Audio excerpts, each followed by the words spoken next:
اور پھر مطلب کی بات نکال کر کے مطلب کی بات کر جاتے ہیں. تو عشق سے پہلے یہ بات میں آپ کے سامنے واضح کر دوں اور پورے اعتماد اور وثوق کے ساتھ یہ بات آپ کے سامنے کہہ رہا ہوں کہ اس آدمی کا ایمان معتبر ہی نہیں ہے جس کو آقا کریم صلی اللہ علیہ وسلم سے محبت نہ ہو. اس آدمی کا ایمان معتبر نہیں ہے. یعنی ایک آدمی ایمان والا ہے, وہ کلمہ گو ہے, وہ لا الہ الا اللہ کا پڑھنے والا ہے, نبی علیہ الصلوۃ والسلام سے محبت کا دعویٰ کرتا ہے, لیکن اگر مان لیجئے اس کے دل کے اندر آقا کریم سے حقیقت میں محبت نہیں ہے اور زبان سے دعویٰ کرتا ہے اور حقیقت میں اس کے دل میں آقا کریم سے محبت نہیں ہے, جو محبت کے تقاضے ہیں وہ اس کو پورا نہیں کرتا ہے, تو وہ دل ہی نہیں ہے جس میں آقا کریم کی محبت نہ ہو. یہ ہمارا فیصلہ ہے, ہم اس کو مانتے ہیں اور ببانگ دہل کہتے بھی ہیں.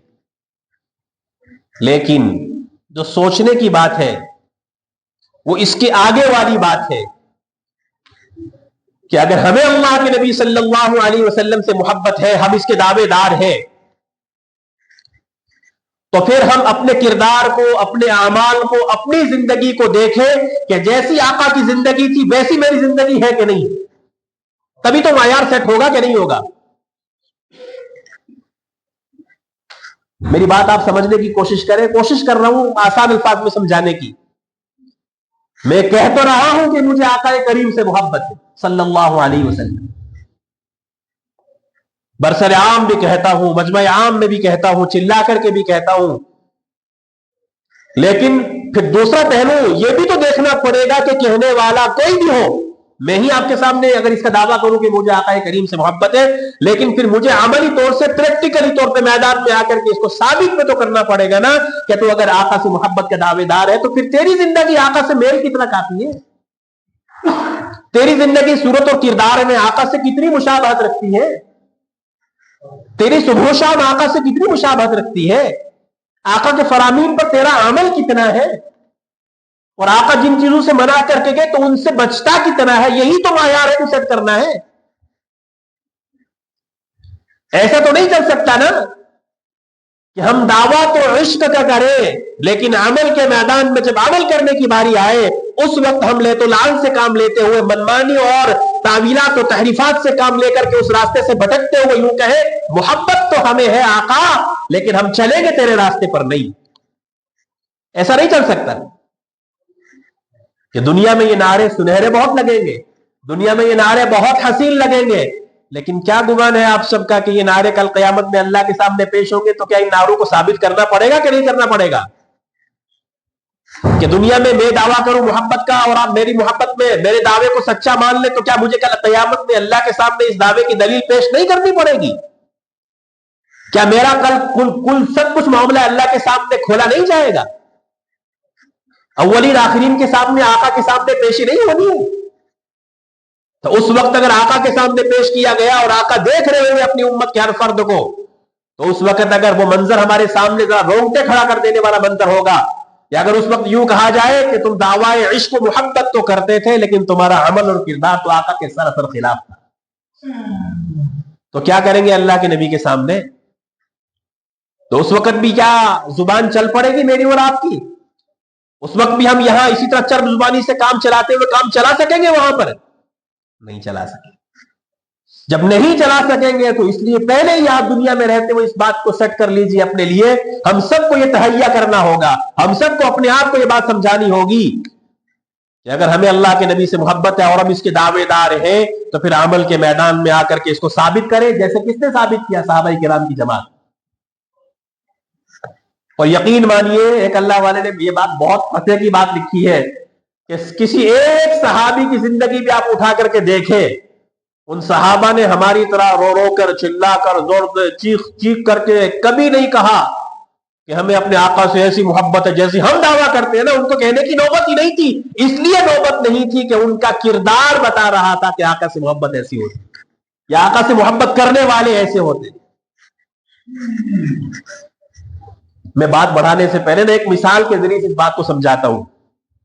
میری اس بات کو کوئی اپنے دل پر مت لے, میں ایک مثال کے ذریعے سے اپنی بات سمجھاتا ہوں, کیونکہ مثال سے بات سمجھ میں آتی ہے اور پھر اگر وہ مثال ایسی ہو جو عملی طور سے جس پر پریکٹیکل ہوتا ہو تو بات اور اچھے سے سمجھ میں آئے گی. ابھی ہم نے مغرب کی نماز پڑھی، مغرب کی نماز کے بعد ہم نے سنتیں پڑھی، کچھ نے نفل بھی پڑھے ہوں گے.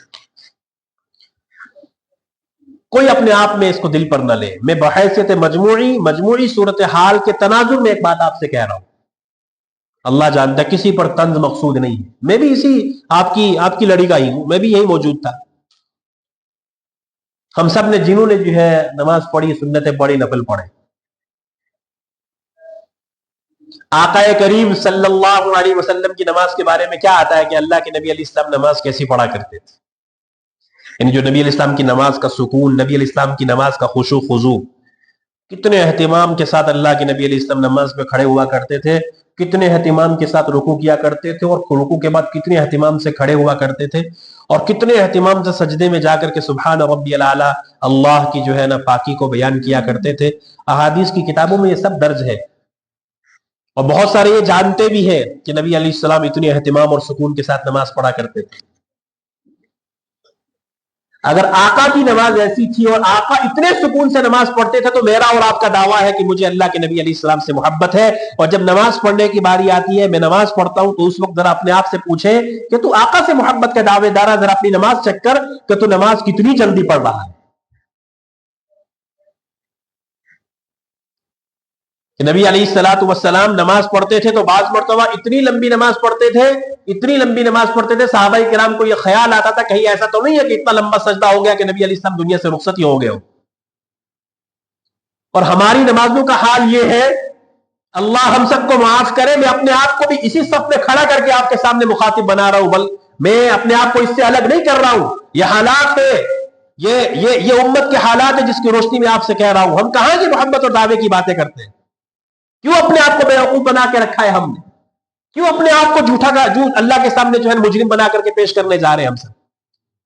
کہ نبی علیہ السلام کی نماز تو ایسی، اور وہ نماز صحابہ کرام نے کیسی پڑھ کر کے بتائی، اور ہمارا علم بھی ہے کہ نماز کو سکون اور اطمینان اور وقار کے ساتھ پڑھنا چاہیے. 2 منٹ میں 2 سنت اور 2 نفل پڑھ کر کے فارغ ہو کر کے کہتے ہیں کہ ہاں آقا ہمیں آپ سے بہت محبت. یہ مثال ابھی کی تازہ آپ کے سامنے دے رہا ہوں. ہر ایک اپنے آپ سے یہ بات پوچھے کہ ایسا ہوتا ہے ہمارے ساتھ کہ نہیں ہوتا ہے. اور اگر اس سے ایک قدم آگے بڑھ کر کے آپ سے میں کہوں، اس سے ایک قدم آگے بڑھ کر کے میں آپ سے کہوں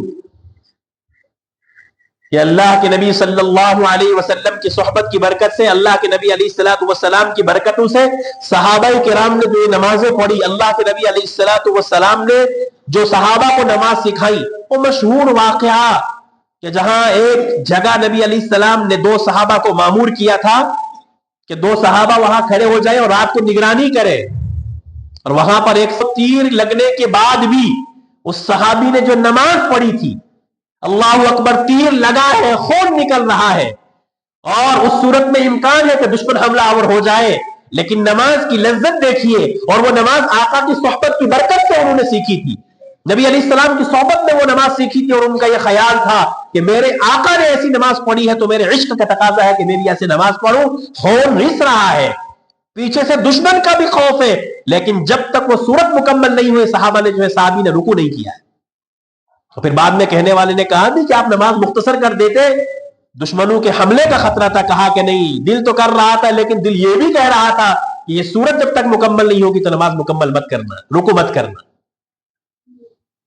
تو کبھی ہمارے دل میں بھی یہ بات آتی ہے کہ ہماری نماز بھی کبھی ایسی ہو. میرے اور آپ کے سمے زندگی میں کیا مجھے اور آپ کو ایسی نماز پڑھنے کا موقع ملا ہے؟ 2 یا 4 رکعت بھی ہم میں سے کوئی ایسی پیش کر سکتا ہے؟ ہم یوں کہہ سکتے کہ اللہ یہ 2 رکعت صرف اور صرف تیری محبت میں پڑھی گئی ہیں، تیرے نبی کے عشق میں اور تیرے نبی علیہ السلام کی اتباع میں. جیسے ہم نے اپنے نبی کو نماز پڑھتے ہوئے دیکھا، ایسی نماز ہم میں سے کسی کو نصیب ہوئی ہے؟ یہ سوچنے کی بات ہے کہ نہیں ہے؟ یہ سوچنے کی بات ہے کہ نہیں ہے؟ میں کسی کی نماز پر فیصلہ کرنے نہیں آیا ہوں، میں نماز کے اندر کے حالات جاننے والا نہیں ہوں، لیکن یہ بات یاد رکھیے، مجدد الفسانی سرہندی رحمت اللہ علیہ بہت بڑے اپنے وقت کے مجدد گزرے ہیں. انہوں نے اپنے مکتوبات میں یہ بات لکھی ہے کہ جس آدمی کے نماز کا ظاہر صحیح نہ ہو، اس آدمی کے نماز کا باطن کبھی بھی درست نہیں ہو سکتا. بہت سے لوگ کہتے ہیں نا جی ظاہر کا کیا اعتبار ہے، جی دل صاف ہونا چاہیے. ظاہر کا کیا اعتبار ہے جی، اندر سے سکون ہونا چاہیے.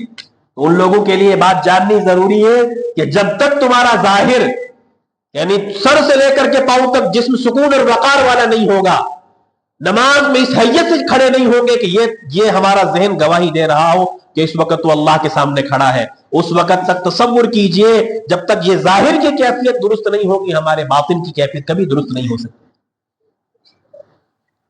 اس لیے ایک مثال کے ذریعے سے بات آپ کو سمجھانی مقصود تھی کہ دعوی تو کرنے بہت آسان ہے، اس کے علاوہ میں 10 مثالیں آپ کے سامنے پیش کر سکتا ہوں، اور 10 مثالیں پیش کرنے کے بعد ہم فیصلہ اگر اپنے ضمیر سے کریں گے نا تو ایک طرف دعویٰ ہے اور دلیل ہمارے پاس کچھ نہیں، اور جو ہمارا عمل ہے وہ ہمارے دعوے کے خلاف،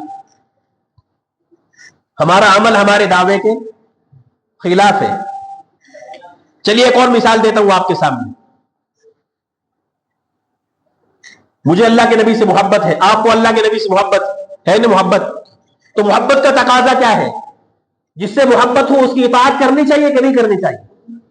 جس سے محبت ہے اس کی اطاعت کرنی چاہیے کہ نہیں کرنی چاہیے؟ بہت سے لوگ جو ہے نا، بہت سے لوگ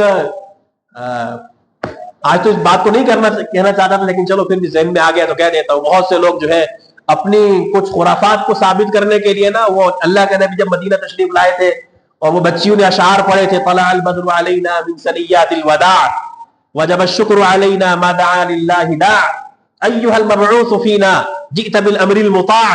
تو علماء نے لکھا ہے کہ ذرا غور تو کرو نا کہ وہ بچیاں کیا کہہ رہی ہیں، ایھا المبعوث فینا، کہ جو ہمارے درمیان تشریف لائے ہیں نا، جئت بالامر المطاع، کہ آپ جو کہیں گے نا بالامر المطاع ہم اس کی اطاعت کریں گے، جو پیغام آپ لے کر کے آئے ہیں ہم اس کی اطاعت کریں گے۔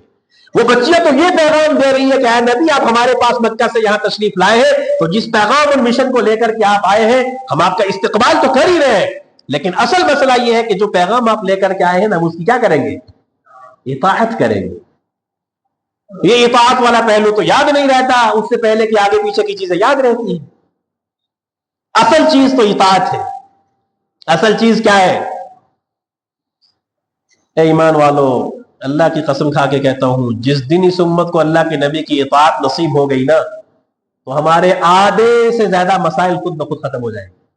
آدھے سے زیادہ مسائل خود بخود ختم ہو جائیں گے، آدھے نہیں بلکہ سارے ہی مسائل خود بخود ختم ہو جائیں گے جس دن ہمیں آقا کی اطاعت نصیب ہو۔ تو محبت وہ ہے، اور محبت کا لازمی جزو کیا ہے کہ محبت وہ ہوتی ہے کہ جس سے انسان کو محبت ہو وہ اس کی اطاعت پہ انسان کو کیا کرتی ہے؟ مجبور کرتی ہے۔ اور اگر وہ محبت جو انسان کو اطاعت پر نہ کھڑا کر سکے، وہ محبت جو انسان کو اطاعت پر نہ مجبور کر سکے، اس کا مطلب یہ ہے کہ محبت تو ہے، کی تو جا رہی ہے، دعویٰ تو کیا جا رہا ہے، لیکن اگر وہ آپ کو اتباع پر نہیں لا رہی ہے، وہ محبت آپ کو اطاعت پر کھڑا نہیں کر رہی ہے، اس کا مطلب یہ ہے کہ آپ اپنی محبت کے دعوے میں جھوٹے ہیں۔ مثال کے طور پر ایک آدمی، کسی کا باپ بوڑھا ہو گیا اور وہ بوڑھا باپ اب گھر میں کھانستا ہے، رات کو بیچارہ پریشان ہو کر کے کھانسی کرتا رہتا ہے، بوڑھا ہے، اب عمر کے آخری حصے میں ہے۔ اب یہ جوان بیٹا اس کی کھانسی سے تنگ آ کر کے یوں کہتا ہے، ابا جان مجھے آپ سے بے پناہ محبت تو ہے، لیکن مسئلہ یہ ہے کہ آپ کے کھانسنے کی وجہ سے مجھے رات کو بہت تکلیف ہوتی ہے، میرے بیوی بچوں کو بہت تکلیف ہوتی ہے، ابا جان میں آپ کے لیے کہیں اور انتظام کرتا ہوں، میں آپ کو وہاں چھوڑ کر کے آتا ہوں۔ اور ابا جان کو اگلے دن وہاں اس جگہ چھوڑ کر کے آ کر کے کہتا ہے، ابا مجھے آپ سے محبت تو وہ ہے لیکن رات کو اپنے ساتھ رکھ نہیں سکتا۔ تو یہ محبت ہے؟ بتائیے یہ محبت ہے؟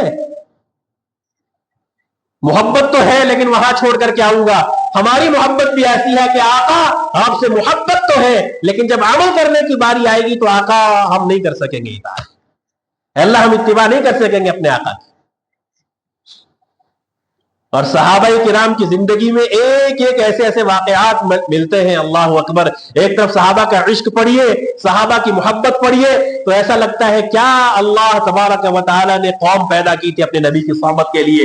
اور پھر دوسری طرف صحابہ کرام کی زندگی دیکھیے کہ اطاعت کے لیے کیسے بے چین رہتے تھے، کیسے اللہ کے نبی علیہ الصلوۃ والسلام کے ایک ایک حکم کو اپنی زندگی میں لانے کے لیے اپنے تن من دھن کی بازی لگانے کے لیے تیار رہتے تھے کہ کچھ بھی ہو جائے مجھ سے میرے آقا کا یہ حکم نہیں چھوٹنا چاہیے۔